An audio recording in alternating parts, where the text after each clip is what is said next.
My dream was always to be a filmmaker, film director. Growth is extremely important, and growth mindset is extremely important. Right. Brand is not just about advertising and having good marketing. It's about how you take care of a customer when they have a claim or they want to cancel their policy.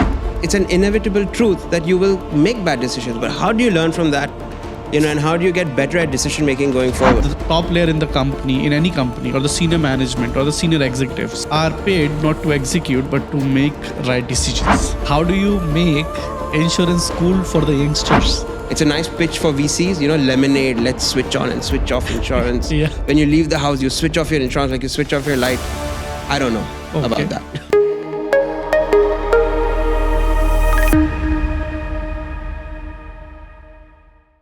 Hello everyone. Whenever we talk about our life, home, car, travel, office, one thing we make sure is in the checklist is our insurance policy. I welcome you all to another episode of Decoding Growth with Raman. Our guest today has been instrumental in transforming and revolutionizing the insurance industry. He has transformed the way people perceive, experience, and buy insurance policy. Join me in welcoming Avinash Babur, the founder and CEO of InsuranceMarket.ae. Welcome, Avinash. Thank you, Raman. Thank you for having me. So, when team was doing research and we were having a look at the data available in public domain about you, we found out the creative instinct in you, and with your involvement in motion pictures businesses, how come you entered into a dry zone of like insurance? What I decided was that I don't want to go through the grind because I wanted to really write and direct all the time, and I didn't want to be working on a set, breaking my back, sweating it out. So I decided that I'm a smart guy, so I'll do some entrepreneurship, make some money, and just make enough money to be able to fund my first film. Okay. So that's how I started out. So at the age of 21, I set up InsuranceMarket.ae, which was kind of incubated within my dad's brokerage firm. I was like, how hard can it be? Let's just win as many clients as possible, build some cash flows. And once I have X million, I will quit and become a filmmaker. Yeah. Okay. I'm still working at that task. Okay. But interestingly, what happened, the reason I kind of, even though I achieved all those numbers very quickly, surprisingly, it kept me creatively fulfilled in building the insurance business.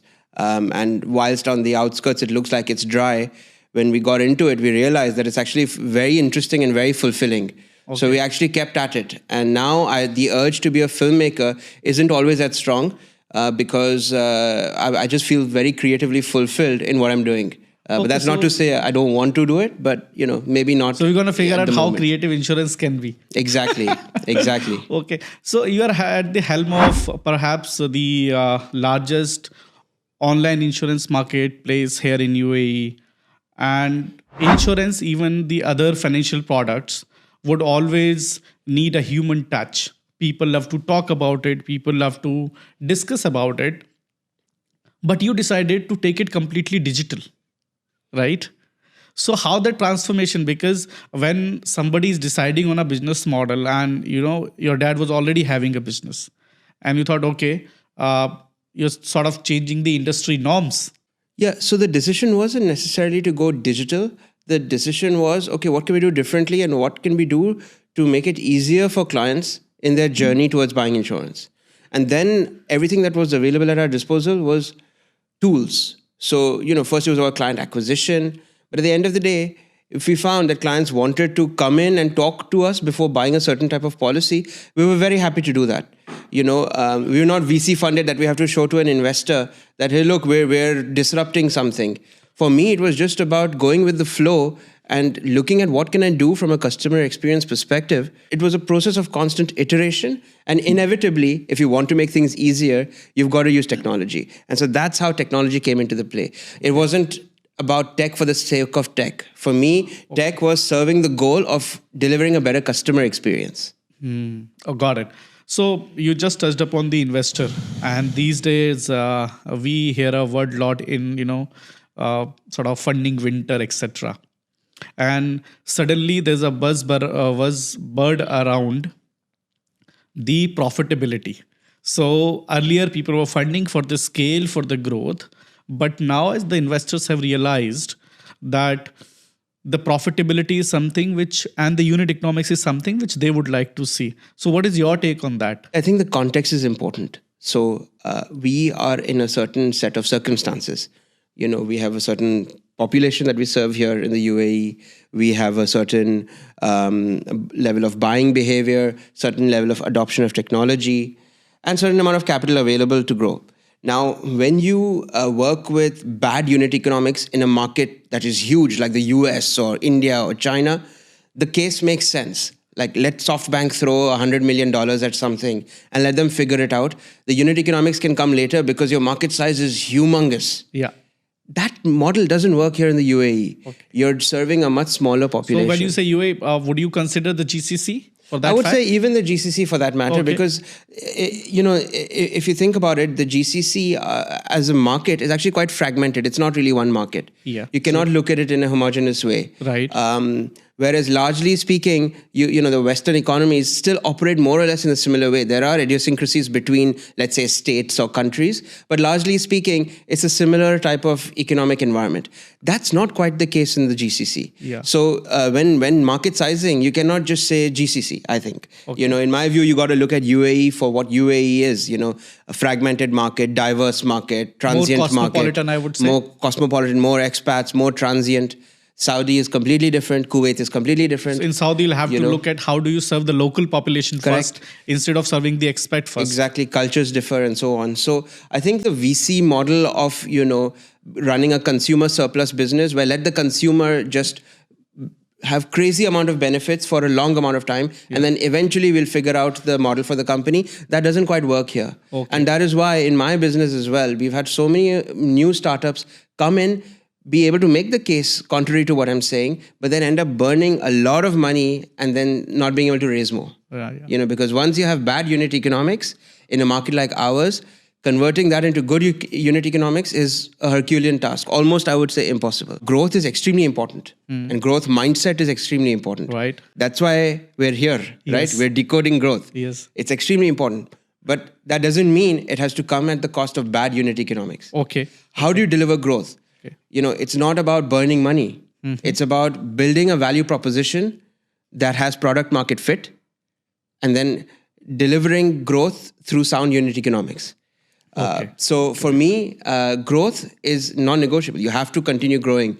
You're either growing or dying. That's what I believe. Okay. But that doesn't mean you need to burn millions and millions of dollars to do it. You sort of joined the family business, and you mentioned it right that you wanted to make some money and then do the film direction, etc. Was it tough for you to come out of that shadow, of your father's shadow, I would say? Well, thankfully, in my case, my father wanted to slowly transition himself out of the business. And I had a very clear, distinct vision, even though I was quite young, but I wanted to do something very specific, which is InsuranceMarket.ae. Yeah. So I wasn't necessarily interested in becoming a traditional insurance broker. Okay. We were a very good quality boutique insurance firm, but my goal was to really make a much larger impact. And so there wasn't that challenge at all because we had a very clear understanding of his role, which was to make sure I have all of the foundations in place. Okay. And once he had kind of handed those over to me, it was for me to take things forward in my way, which I thank him and appreciate him for. And that is why I think we've been able to 20x that business.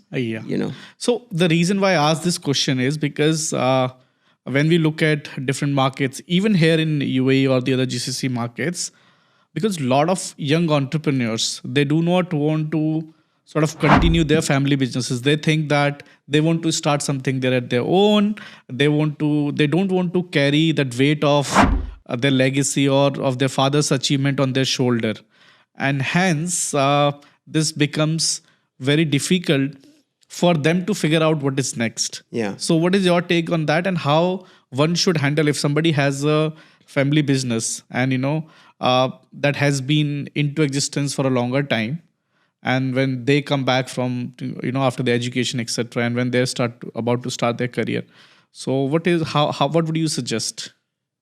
So it's highly context dependent, but as they say, going from 0 to 1 is much harder than going from 1 to 10. And I believe that. Yeah. Getting things started, making your first million, whatever it is, Okay. that is much harder. So, do you want to reinvent the wheel and go from 0 to 1? Or do you want to start at 1 and go to 10? That's the question. Okay. Now, at the same time, there are lots of things at play. Does the family, does the traditional or the legacy part of the business want to accept you? Are you looking to run that business in the same way? Or are you looking to transform that business? Are the legacy operators of the business willing for you to do what you're planning to do? These are all very important questions. How much risk are you planning to take on? Are you planning to free ride? You have a lot of people that free ride. They just join the family business and life is easy. That can cause a lot of apathy between people in the future. But I would add to this is that you need that convincing power also when you want to transform certain things. Yeah. Whether it's a family business or any new business, the change is not easy. And people don't accept change, right? Agreed. But the leadership should be willing to go on that journey with you. And to support you. As opposed to feeling like, well, I still have a good 20 years to go. Yeah. So let me, you work as my assistant or work as an employee within the business, which is also fine. And many people want to spend 10, 15 years learning. Yeah. But then there are other people, like myself included, who are just dying to do something and go into business. So it's everybody's different, and the family is different. The new joiner are different. So it's very context dependent. So your dad lived the true Dubai life, I would say. He started from the job and reaching to the top there, and then starting FIA, right? So is your style of working differs from his style of working? In some ways, yes, and in some ways, no. And do you get to learn from him? Yes, I learned a lot from him. So the principles that he set out and the foundation that he built has been extremely helpful for me in making sure I don't go off track. There are certain things that have been core to the values and ethos of AFIA that we maintain till today, which is help the client out at the time of a claim, be there for the client at the time of a claim, more than even when selling the policy. Yeah. Right? Make sure the underwriters are happy with the quality of the portfolio. Make sure underwriters get their payments on time. There are certain principles that that I inherited and I hold very dearly core to our business, and that has been a big source of our strength as we've continued to grow. Foundation. Yeah, and without that foundation, we wouldn't have been able to grow to the way we've grown. Okay. So in last 12 years, 550 plus employees. And recently we've been hearing a lot of jingles about 20,000 plus Google reviews, and that too at 4.9 of rating, right? Not easy, and it's just wow, right? How do you make sure that you build that trust with your customers, right? When they come and just rate you so it's almost 95, 98% of the 4.9 rating, right? So how do you ensure that, and how do you win that trust of the customers? Yeah. You know how they say like McDonald's is not in the F&B business, but they are in the real estate business. Yeah. So similarly, we're not in the insurance business, we're in the trust business. That's what I've always believed. And so everything we've been doing, and even these core foundational principles that we spoke about, were all rooted in building trust. Building trust of the ecosystem, whether it's policyholders or indeed insurers or indeed employees. When you build trust in that way, you have a competitive edge, which is very difficult for others to replicate. It's a big part of your moat. So everything we've been doing, even something like Alfred. Alfred is a trusted face and voice that you've been seeing consistently for 12 years. Yeah. At the back of my mind, it's because I want Alfred to always be there, because if he's always there, people will have that trust. Yeah. That Alfred is there. I can hear him, I can see him. Okay. So it's about everything you do, whether it's in building your brand, it's whether it's about making every single decision you make in the business. It's about, is this going to add to my building of trust or not? Okay. So a follow-up question on that would be 3 things which you would like an entrepreneur or somebody who's just starting, or who's running a small business or aspire to become a big business. 3 things they should focus on to win their customers' trust. Don't focus on short term, Think Okay. long term. So be a long term. Okay. Yeah. Okay. We call it marathon running in our values. Okay. I would say have a growth mindset. Okay. So And that's for everybody, not Yeah. only for yourself. not only for yourself, when you have a growth mindset, you want to help your customers grow. You want to help your employees grow. You want to help your suppliers grow. Customers, You everybody. want to, in general, you want to even help your competitors grow sometimes. Yeah. Right? You have a growth You need a mindset. healthy competition. It's also another term is abundance mindset. And third would be Culture of performance. culture So, of performance. Business is a sport. It's exactly like a sport. You got to train for it. You got to learn about things. You got to build in knowledge, bring in knowledge. You've got to invest in the right people and the right equipment, But at the same time, when you're on the field, you'll have good days, bad days. The Yeah. best of sportsmen, right, have good days and bad days. But you've got to build that culture of performance. You constantly want to be looking at your team and make sure you have the best 11 players on the field, or depending, the number depends on which sport you're talking about. Correct. Right? So it's about culture of performance and looking at business as a sport. Okay, we've been talking business for a long time now, I think, and we've had follow-up questions as well. Touching on your personal life, right?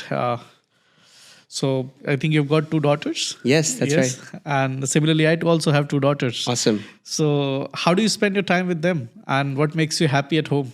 Yeah, so my daughters are Sia and Alisa. They're 4 and 2. So Okay. very little. Yeah. And so at the moment, it's, about giving them as a dad an exhilarating time, throwing them up and down and tossing them around and making sure their adrenaline stays up as a result So of that. weekend is reserved for them? So yeah, so it ends up being burning a lot of calories in that way. Weekends, evenings, reserved for them, absolutely. Okay, But in addition to that, with Sia, I'm now trying to, for me, the reason I've been so business oriented is because I used to play Monopoly a lot with my grandfather. And that created this mindset of strategic thinking because my grandfather was a chess player. So, we would finish a game of Monopoly in 2.5 hours or so, and then we would actually spend an hour after the game analyzing the game. Discuss that and And thinking about decisions we could have done differently. Okay. And that was I think prepared myself. And when was it? Like from my early teen years. Okay. So and then also thanks to my dad, I've been working in the AFIA environment from the age of 10 or 11. I used to work as a receptionist, and so I was very familiar with the doing internships and things like that. Yeah. So I would say with my girls, I want to start them young as well. Whatever they want to choose to do in the end, but give them these key skills, because unfortunately in our education system, a lot of things that should be taught aren't actually taught. And these are all important life lessons. These are not about business per se. Right. So I want to try and bring value to them by making sure they have those lessons that the school will not be teaching them. So holistic approach, I would say. Yeah. Okay. So coming back to the business, right? You sort of created a brand, Yeah. right? Businesses are built, they make money, but not everybody can build brands, right? So for our listeners, for our viewers, and they all are the aspiring entrepreneurs mostly, and they would like to understand how was your journey like while you were building the InsuranceMarket.ae as a brand, because today FIA might be at the back end, but it is not at the front, and then the Alfred, right? Yeah. So how was that journey, and how sort of you conceptualized it? So, brand is a very broad term and is actually a byproduct of all of the things that you do. It's like trust. For me, trust and brand are 2 sides of the same coin. And for me, brand is not just about advertising and having good marketing. It's much beyond that. It's about every single experience you give to a customer. It's about how you take care of a customer when they have a claim or when they want to cancel their policy. It's, how an underwriter or an insurance company perceives you. So brand is in every single thing that you do as a company, and the moat of brand is the byproduct of that. And then you ensure that whatever you do is communicated right. Do you believe that? Yeah. So when it comes to, the tactical aspects of marketing, it's extremely important to have clear messaging, good creative.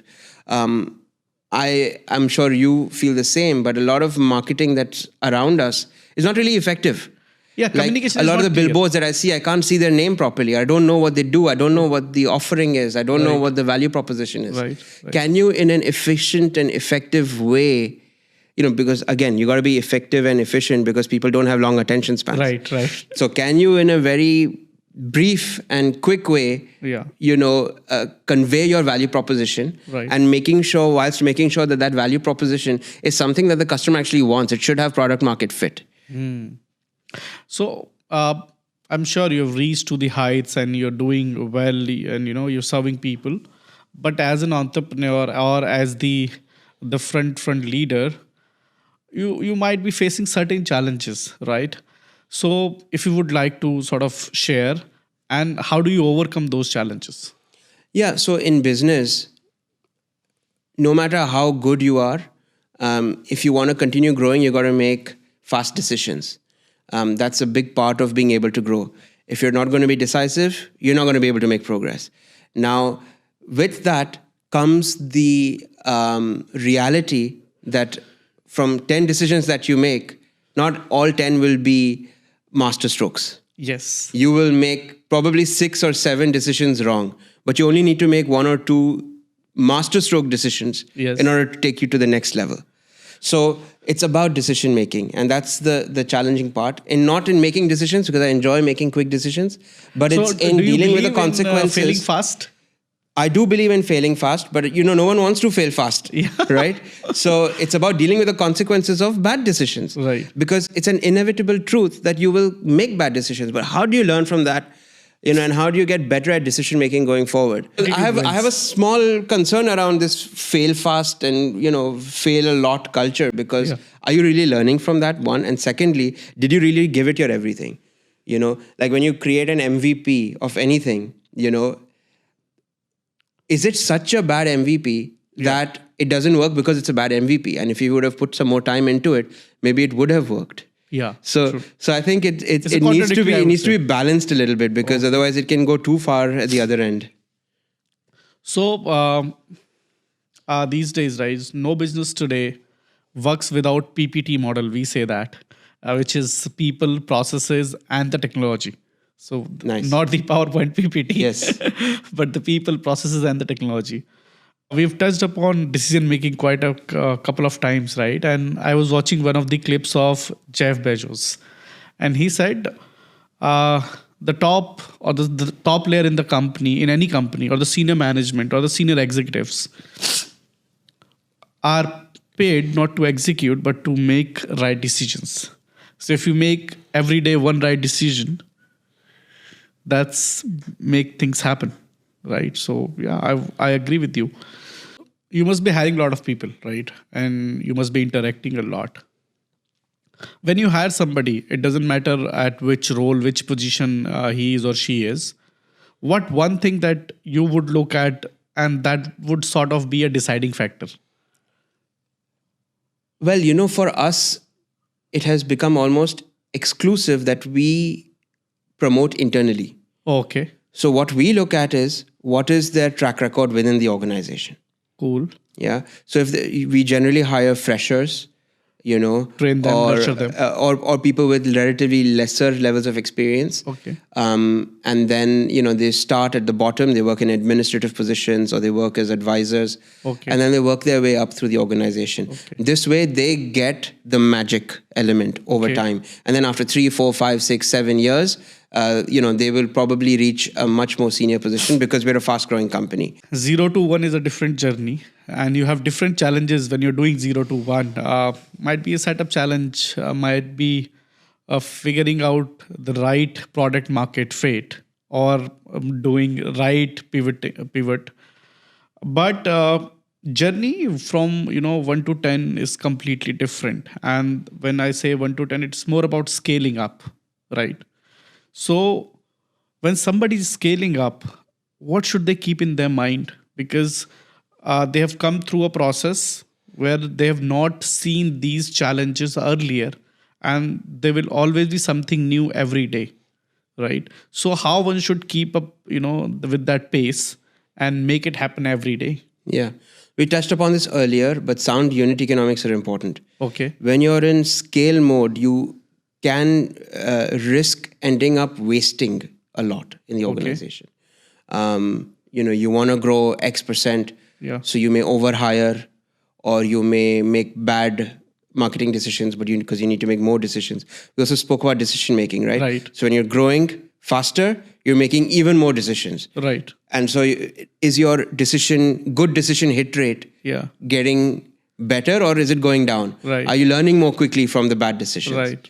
So when you're scaling up, if you are creating more wastage as you are, ramping up, or you are getting worse in your decision making, that will begin to show in the continuum and the balance between growth and profitability. Okay. You may continue to deliver growth, but if you only look at growth, then you are not holding yourself accountable to the quality of your growth. And that will begin to show in profitability. Yeah. Your Because it's happening at profitability the will cost start of coming. capital. Yeah. Okay. And that's not to say you can't run cash negative or anything like that, but what's your ratio, right? How do you make insurance cool for the youngsters? I don't know if we need to make insurance cool for youngsters, because insurance was never cool for any youngster, even 50 years ago. Right. And I think that might be a futile exercise. I think what youngsters need to realize is that there are, the environment of risks is continuing to grow as they get into more important positions in their life, in their businesses, and so on.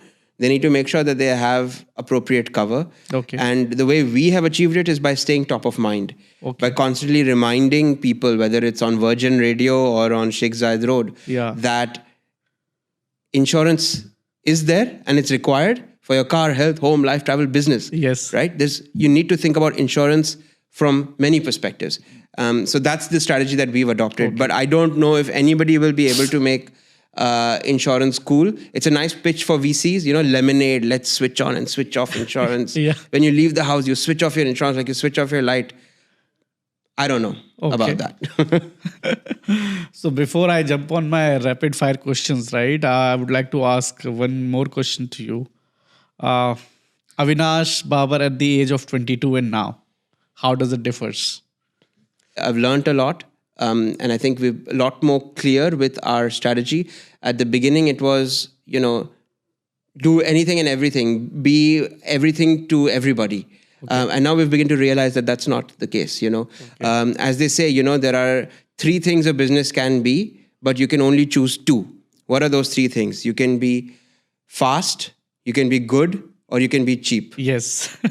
But you can only be 2. Yes. Which 2 are you? Yes. Nothing wrong with any combination of the Right. 2. And when you approach strategy in that way, you begin to have a much more defined and intentional way of working, rather than any customer will work. I just want to grow. Right. And so it goes back to the discussions we were having. It's not just about growth. It's about the quality and sustainability of that growth. Right.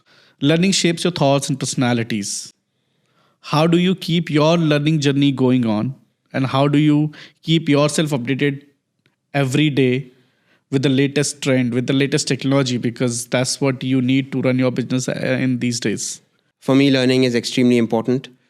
One is holding yourself accountable for the decisions you make, seeing how the outcome is, and learning from that. The best way to learn is by doing. Secondly, it's by having an awesome team around you and learning from them. They have deeper visibility on some things that you don't have. You have a high level, broader visibility. They are deeper. So that's another thing. And then the third is, more formal education. I continue to attend courses from, Harvard Business School or London Business School. I'm a part of YPO, the Young Presidents Organization, where we organize a lot of learning events. In fact, I'm the learning officer. So I have a position on the board for my chapter, where we're in charge of learning for our chapter. So learning is extremely important and fulfilling for me. Right. So I'm jumping onto my rapid fire questions. And I think you've been honest so far. You've been courageous to answer all my questions, I would say. And I would further expect that. So one thing that scares you? Stagnating, not growing. That I would find very scary. Okay. So you become still, I would say. Yeah. not moving, or That would make me very restless and frustrated, and I'd be scared of being in that position. your favorite entrepreneurs who inspires you? At the moment, it's Bernard Arnault Okay. of LVMH. Okay. I think he has really demonstrated a kind of transformation of a business. Okay. And it's really phenomenal how he's brought so many different brands together, and there's no one that comes close. Your obsession? My business. I'm obsessed with my business. I think But about it then, 24/7. do you think it makes your life difficult between balancing your personal life and the business life, or the professional life? It is challenging because you're 24/7 thinking about that. Yeah. Thankfully, I have a wonderful wife who's super smart and actually helps me and advises me on various aspects of my business. One thing that was the turning point for you. In, I think, 2018, one of the leading insurers came to us and said, look, we believe in you. We like what you're doing. You triple your portfolio with us and we will give you such and such revenue structure. Okay. What it meant for us to achieve that target was phenomenal. Yeah. It would take our business to the next level. But at the same time, it's not easy to achieve that kind of growth for one insurer. Correct. But we took that deal, and the next day I went off and signed a good number of billboards on Sheikh Zayed Road. Yeah, I saw And that. before that, we had never done any outdoor advertising. Right. When you buy an insurance for yourself, what two things you would look in it? I would look at adequacy of cover. Adequacy of cover, I don't want to be missing any important covers. Okay. But I don't want unnecessary covers. Okay. So adequacy of cover Okay. and reliability of the insurance company. Watching a film on Netflix at home, or going out to the big screen and watching a movie? Big screen. Big screen? Anytime? For sure, 100%. Wow, great. People feel that the CEO has one department which is very close to his heart, or where he works a lot and focuses a lot. So what is your foray? Am I allowed to have three? Okay. For me, I'm obsessed with three things in particular, and everything else kind of follows as a byproduct. It's tech, marketing, and finance. So from this podcast, what we're going to do is, and we're starting this new, and I'll be asking all my guests to tell me one question which they would like me to ask my next guest. What's the biggest mistake you have made, and what have you learned from that? Okay, fair enough. And then now this counter question to you. Uh-oh. I should have seen that coming. For me, the biggest mistake was I invested in our in-house tech team too late. Bringing everyone in-house, having a chief technology officer in-house, having a chief digital transformation in-house from the business side, Right. has made all the difference. Now we have all our engineers in-house, all our business analysts in-house, and now we feel like we're really moving forward and making progress on the tech side. My mistake was, I think, even by 2014 or 2015, as soon as I could have afforded it, I should have invested in a good tech team in-house. So with all this, again, I promise this is my last question. Next big thing for InsuranceMarket.ae or Alfred? So our vision is to cross $1 billion dirhams in insurance premiums in an X number of years. Okay. So soon we'll get to the point of annual premiums of over $1 billion dirhams, and that's what we're very good. working I wish towards. you the best for this. Thank you. And again, I would like to meet you once this is done. Thank you very much, Avinash, for that fun yet informative session, I would say. And this is the learning for all the entrepreneurs for the sustainable business growth. It's not about just growth and scale. It's all about sustainable business growth. Thank you very much again. If you have any question, do write in the comment section, and also let us know who should be the next guest on our show. Till then, bye-bye. Take care. I wish you all the very best. Don't forget to like, share, subscribe. Bye-bye.